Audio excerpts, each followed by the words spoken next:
Galician is a member of the Ibero-Romance branch of the Romance language family. It's spoken by around 2.4 million people, most of them in Galicia.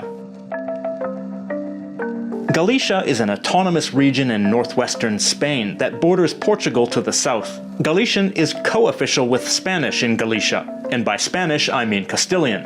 Galician is a sister language of Portuguese, with the two of them sharing a common origin.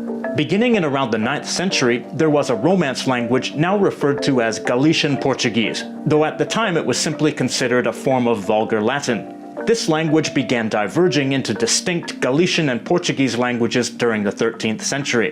The county of Portugal was originally part of the Kingdom of Galicia, which was part of the Kingdom of Leon, but it became the independent Kingdom of Portugal in the year 1139. And it began expanding its borders southward while they seized territory from the Moors as the Reconquista progressed.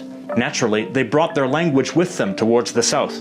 In the year 1230, Leon, including Galicia, was incorporated into the Crown of Castile, and they were incorporated into Spain in the year 1516. The varieties of Galician-Portuguese spoken to the north in Galicia and those spoken to the south in Portugal began to gradually become more distinct until they were eventually thought of as separate languages.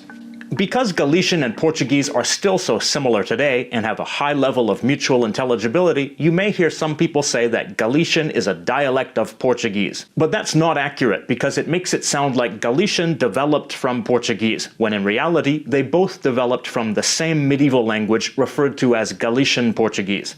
People really only say that Galician is a dialect of Portuguese because Portuguese is the more well-known language, the more famous language. So instead you could say that they are two varieties of the same language, rather than saying Galician is a dialect of Portuguese. And indeed they are more similar than dialects of some languages are. But they have separate standard languages, and Galician is associated with a culture that's distinct from the Portuguese and from their former colonies. In many cases, these are the two factors that determine whether two similar ways of communicating are dialects of a single language or distinct languages, though there is no universal criteria for how to determine that.